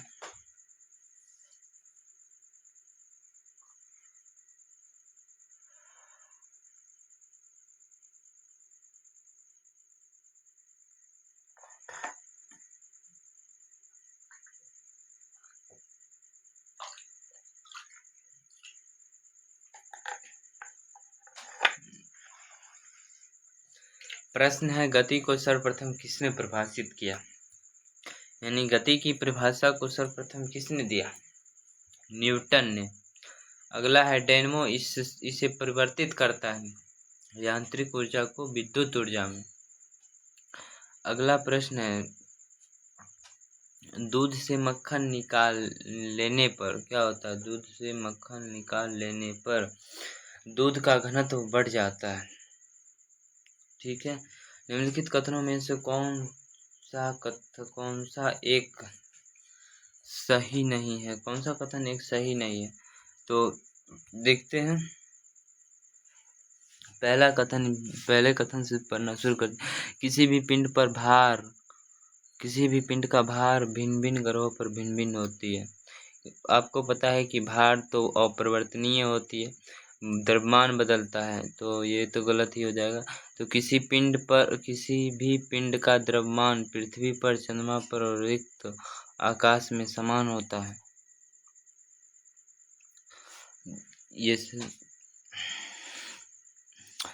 ये मतलब ये सही होगा। ठीक है। अगला प्रश्न है, इस्पात के गोले में पदार्थ की मात्रा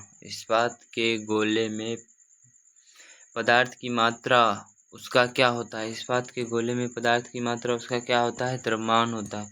अगला प्रश्न है, चंद्रमा पर वायुमंडल नहीं है क्योंकि। चंद्रमा पर वायुमंडल क्यों नहीं है, क्योंकि यहाँ परमाणुओं के पलायन वेग उनके वर्ग माध्य मूल वेग से कम है। ठीक है।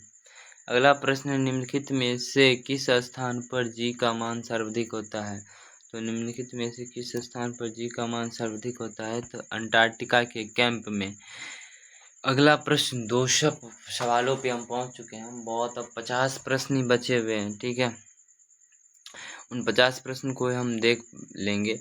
अगला प्रश्न है कि द्रव चालित ब्रेकों किस नियम पे कार्य करती है। ये प्रश्न फिर से दोहराया गया है, तो ये हो जाएगा पास्कल के नियम पे। अब 201 नंबर प्रश्न आपके सामने आएंगे। आगे ये प्रश्न है, कहता है कि निम्नलिखित में से किसकी इकाई न्यूटन मीटर है। निम्नलिखित में से किसकी इकाई न्यूटन मीटर है, तो किसकी इकाई होगी, बल की इकाई न्यूटन मीटर है। ठीक है। अगला है, एक धावक लंबी छलांग लगाने से पूर्व कुछ दूरी दौड़ता है क्योंकि। 202 नंबर प्रश्न है कि कोई धावक लंबी दौड़ी ऊंची कूद छलांग लगाने से पूर्व कुछ दूरी तक दौड़ता है। क्यों दौड़ता है? क्योंकि दौड़ लगाते समय उसके शरीर की जड़ता उसको ज़्यादा दूर तक तय करने में मदद करती है। ऑप्शन सी हो जाएगा सही। भिन्न-भिन्न द्रव्यमान के दो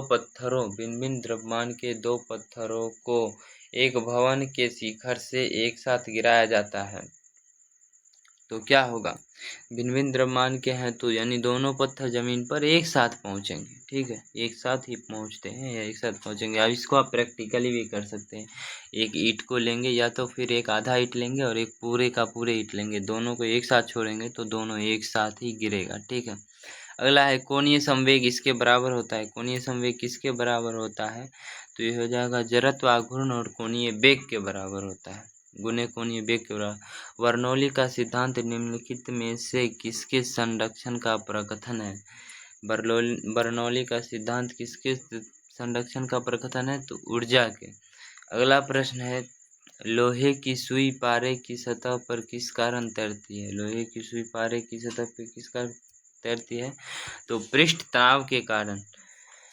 अगला प्रश्न है ब्लॉटिंग पेपर द्वारा स्याही को सोखने में शामिल है। ब्लॉटिंग पेपर द्वारा स्याही के सोखने में शामिल है, क्या शामिल हो जाएगी? तो केशिकीय अभिक्रिया परिघटना। अगला प्रश्न है किसी वस्तु को किसी सतह पर एक समान गति से फिसलते रहने के लिए किस बल की आवश्यकता होती है? किस बल की आवश्यकता होती है? तो सर्पी घर्षण की। अगला प्रश्न है निम्नलिखित में से किसे न्यूटन ने पूर्व ही बता दिया था कि वस्तुएं पृथ्वी की ओर गुरुत्वाकर्षित होती है? तो किसे बताया था? तो ब्रह्मगुप्त को। ठीक है, अगला प्रश्न आपके सामने 210 नंबर प्रश्न है। ठीक है, कहता है कि यदि पेंडुलम के दोलन करने वाली घड़ी को पृथ्वी से चंद्रमा पर ले जाया जाए तो क्या हो जाएगी? सुस्त हो जाएगी। ठीक है, अगला प्रश्न आप सबों के सामने 211 नंबर प्रश्न कहता है कि गैस भरे गुब्बारे को नाखून की तुलना सुई से फटना आसान क्यों होता है? गैस भरे गुब्बारे का नाखून की तुलना सुई से फटना आसान क्यों होता है? क्योंकि सुई गुब्बारे पर नाखून की तुलना में अधिक दाब डालती है। ठीक है, क्योंकि क्षेत्रफल कम है तो दाब अधिक डालेगा। अगला प्रश्न है गैस भरे गुब्बारे को नाखून की तुलना में, ये 211 नंबर क्वेश्चन, ये तो सही था ना, यही सुई।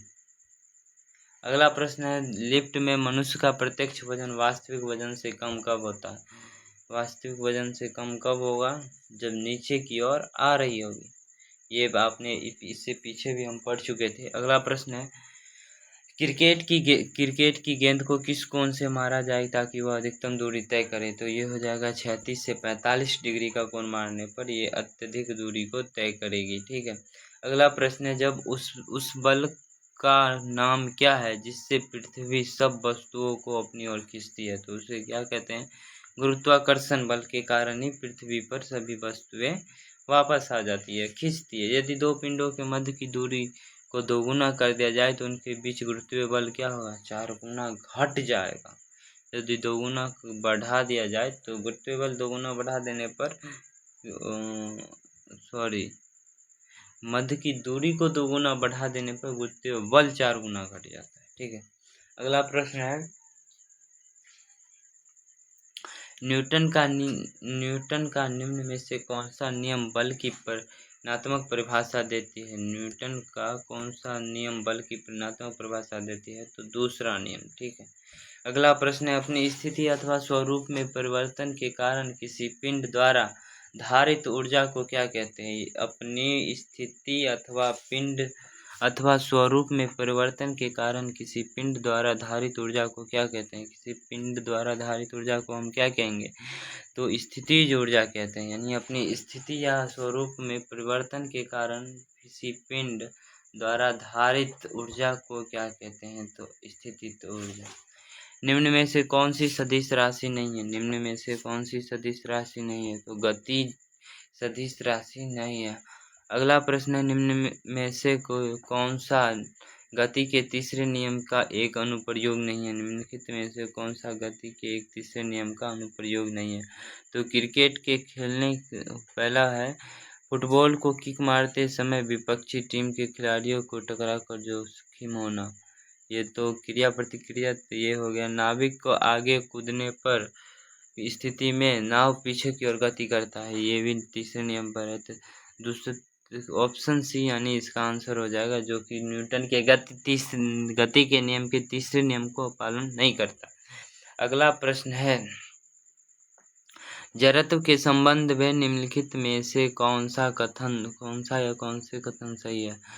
तो किसी वस्तु का जड़त्व उसका वह प्राकृतिक गुण है जो उसकी विराम या गति की अवस्था में परिवर्तन का विरोध करता है। दूसरा, किसी वस्तु का द्रव्यमान उसके जड़त्व की ये हाथ लग जाने पर, एक और दो दोनों ही सही होगी। अगला प्रश्न है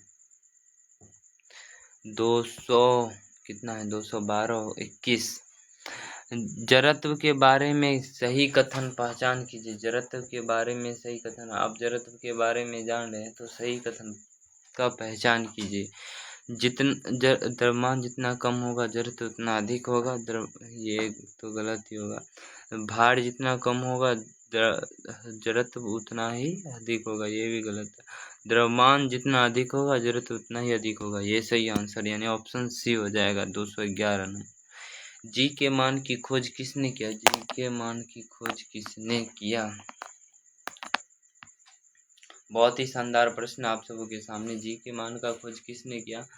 तो हेनरी कैवेंडिश ने किया था। ठीक है। अगला प्रश्न है, पृथ्वी के चारों ओर चंद्रमा की गति के लिए कौन सा बल उत्तरदायी है? पृथ्वी के चारों ओर चंद्रमा की गति के लिए कौन सा बल उत्तरदायी है?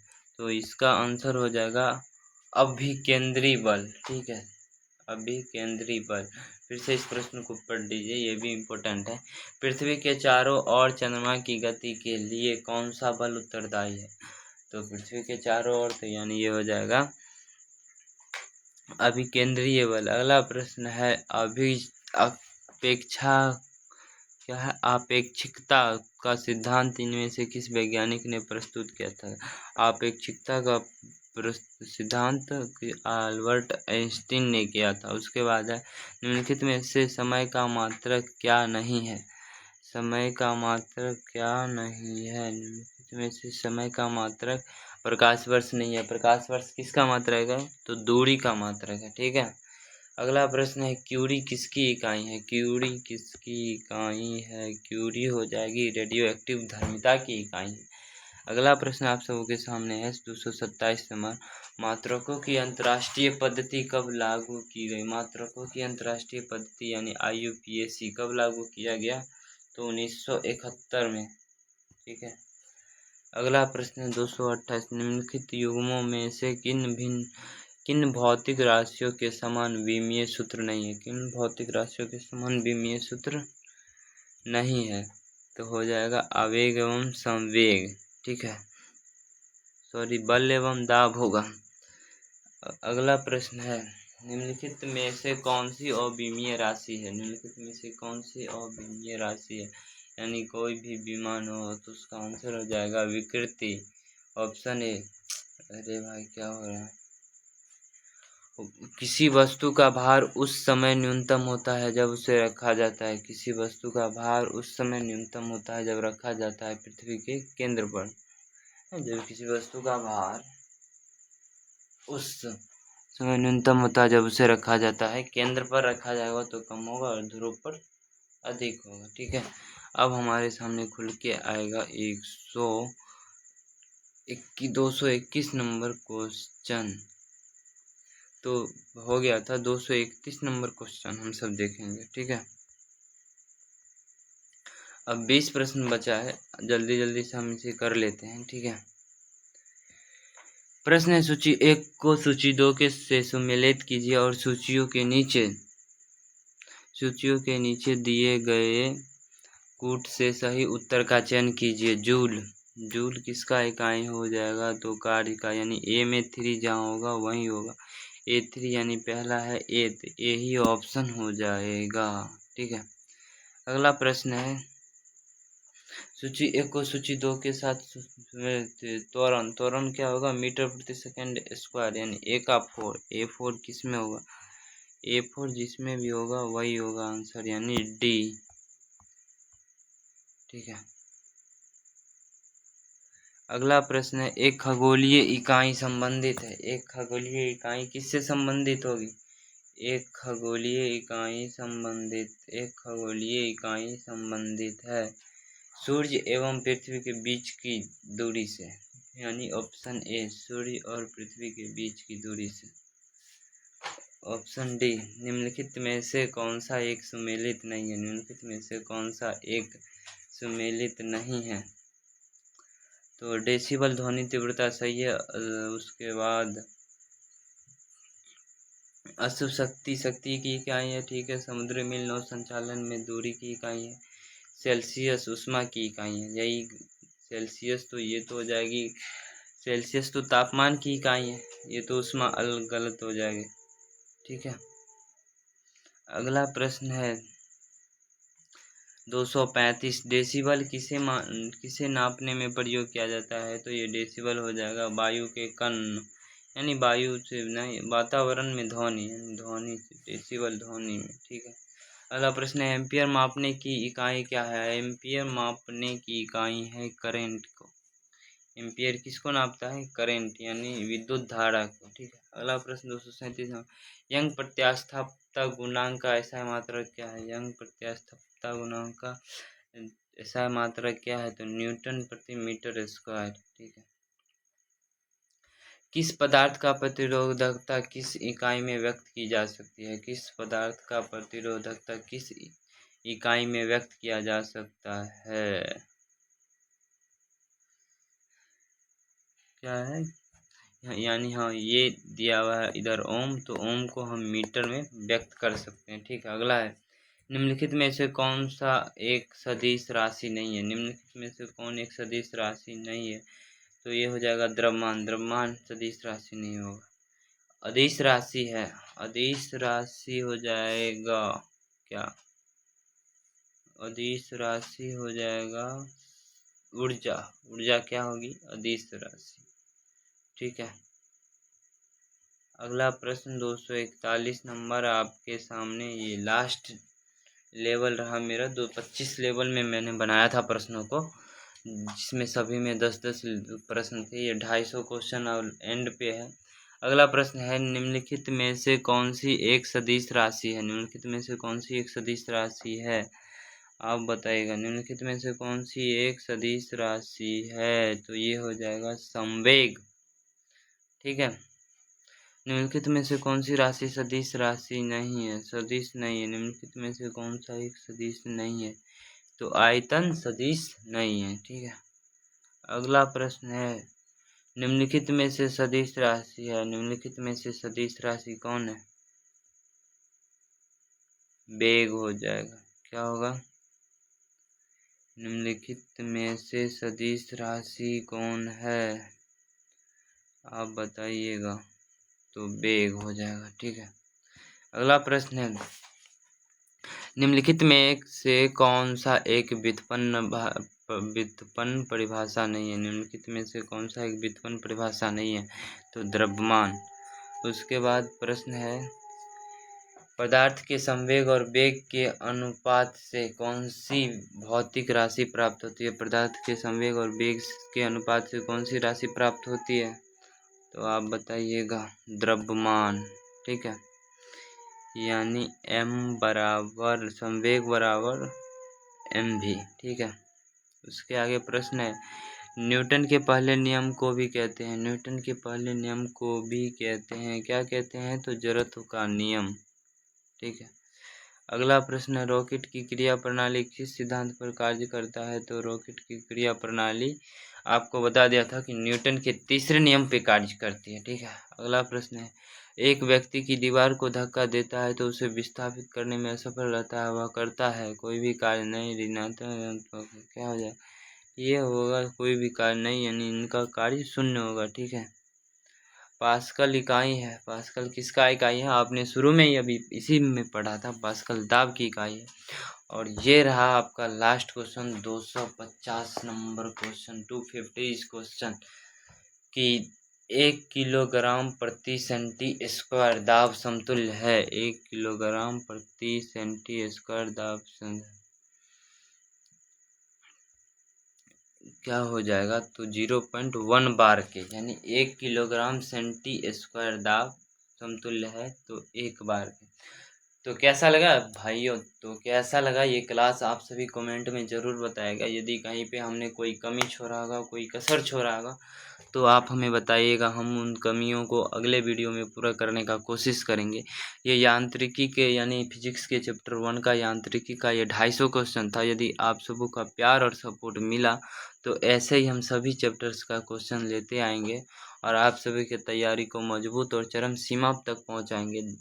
तो आप सब अपना ख्याल रखिएगा, टेक केयर, धन्यवाद। हाँ, वीडियो को लाइक करके चैनल को सब्सक्राइब नहीं भूलिएगा। राम राम, धन्यवाद।